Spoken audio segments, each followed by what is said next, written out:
Hello, 7th grade writing class.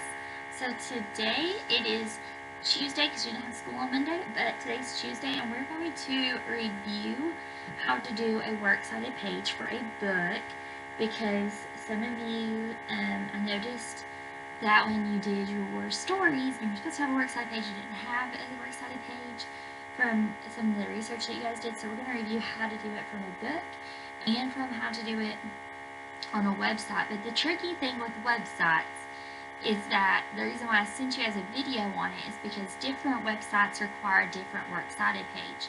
So it's not kind of a one size fits all for like a book. So we're going to start with a book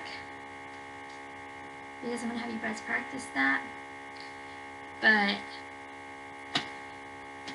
you guys did extremely well on your outlines, so good job with that. But here we're going to start with a works cited page. So remember that your works cited page has to go on a different page than your story or your paper. It cannot go on the same page. You insert page break, or you can just tab down until you go on to another page. Remember that works cited, you need to put it in the center. You're going to center that, and you're going to do the last name. So I actually did this from, you guys know who C.S. Lewis is here at the Chronicles of Narnia. I did it from his book, The World's Last Night. It's like a, kind of like a secondary book, like a follow-up book to the Screwtape Letters that the 11th graders read. But I'm going to go ahead and show you guys how to do it from him so you guys know who C.S. Lewis is. We've practiced with him before. So Lewis, comma, C.S., that's his first initials. The World's Last Night, remember that books go either in italicized, they're either in italics or underlined. I cannot write in italics, so I had to underline it. The World's Last Night. The city is something that a lot of you haven't been practicing putting in your paper. But the city in which it was published, comma, the publisher, comma, the year it was published. And so this one, it was originally published in like 1952, but because it was republished in 2017, you use the most updated version, and then you put that print on the end there. Now, for a works cited page of a website, it's slightly different than this because we've talked about this a little bit before, and some of you remembered that you needed to copy and paste your URL there at the end. So some of you did copy and paste URLs, but you did not cite it. So depending on whether or not you know the name of the author of the article on the website, you could use that. So let's say I'm reading an article by Tucker Carlson. You guys probably don't know who that is, but he's on Fox. He's on Fox as an anchor, so as a news anchor. So let's just say I'm looking on Fox News and I see that Tucker Carlson wrote this article on there. So I'm going to write that. So we would know that Tucker Carlson go first. His first name is Tucker, so his last name Carlson, so that one goes first. Carlson.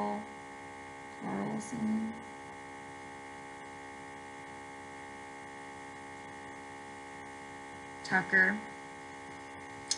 That we would need to know, if we could find it, the article's the article's title. So let's say it is, let's see, I'm trying to think of,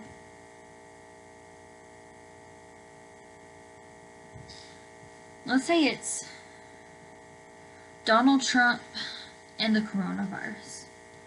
So remember that articles are short works and they go in quotations.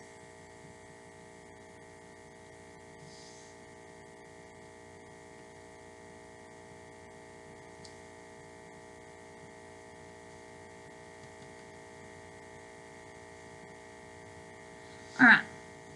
Now next, you might have the title of the website. So put your little period there so we know, for this one, we would know it was Fox News. That would be the title of the website. Let's say so a lot of times the title of the website is who published it. but let's say that the publisher for this one is Fox News. We're just making this up. Fox News Mass Media is the publisher. Then we would want the date of the publication. So let's say it was 10 April 2020.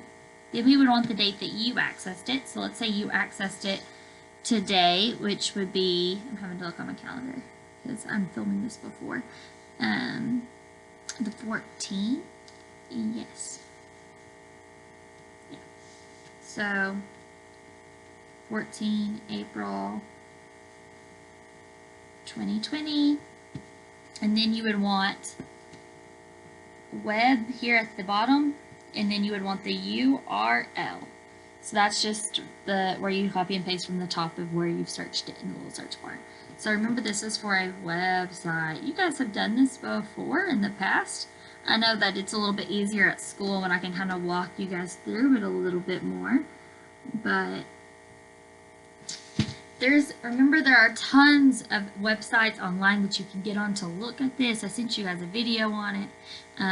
So there is tons and tons of different information out there that you can use to find that. So we're going to go through, I decided to start with that, and I'm sending you guys a worksheet on in-text citations because some of you did not do well on your giver worksheet with the in-text citations. So we're going to go through that as well. So remember, with in-text citations, it's always good to cite where you get information from because it backs up what you're stating as a fact. So let's see here. Remember that in-text citations, you do not write the character that said it as the author. The author is literally the author of the book or the web article or whoever actually wrote it. It doesn't matter who said it. Like, even if you were having an interview between, if Tucker Carlson was interviewing me and you, and he said, Abby Webb stated that the stimulus package that Trump has passed would benefit America. I wouldn't be the author of that. He still wrote it out there. So he's still the author. It would be Carlson. And then usually the year for in-text citations of a website. So, but mainly what you guys are focused on is in-text citations from a book, which would be the author. So I'm going to actually take one from here. Oh, so I'm going to take one from in here.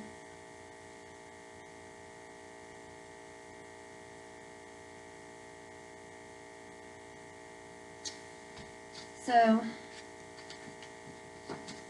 this says, there are no doubt passages in the New Testament which may seem at first sight to promise an invariable granting of our prayers, but that cannot be what they really mean. So I'm going to say, C.S. Lewis,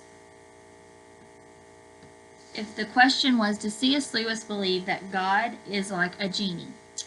I would say no, comma, C.S. Lewis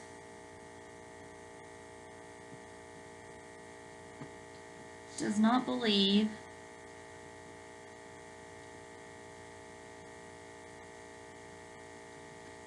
God is our personal genie. Here, I'll show you what's up. Personal genie. He stated in the book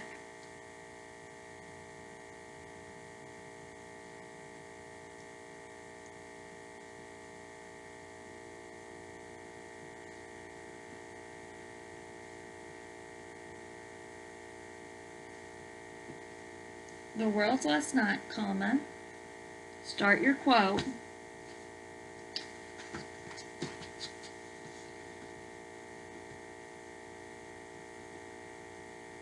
There are no doubt passages Hope you guys can follow along here. Passages in the New Testament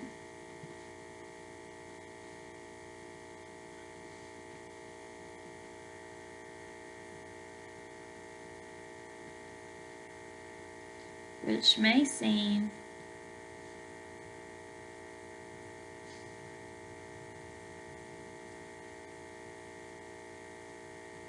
at first sight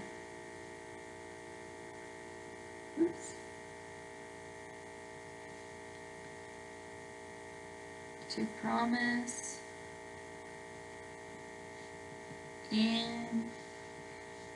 invariable granting of prayers. I'm running out of room. Granting of prayers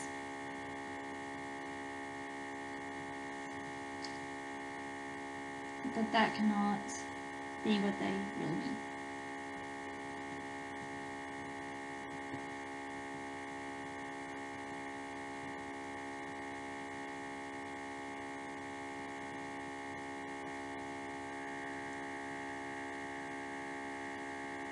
So now we have an end quote. Now remember, you don't put your period there. We're going to have to put right here our in-text citation. So this is the main part I'm wanting you guys to look through. Lewis, which is his last name, comma, it's on page 3, parentheses, period. So the reason why we're practicing that is because I could have just said, they could have asked me, does C.S. Lewis, somebody could ask me, does C.S. Lewis believe that God is our personal genie? And I could have said, no. But it sounds a lot better if I quote what he really thought than me just saying, no, that's not what he said. So it gives actual valuable backup to what he said. So that's what today's is. Tomorrow we're going to practice some of the MLA formatting stuff that you guys should know how to do, but we're going to practice it again. So see you tomorrow.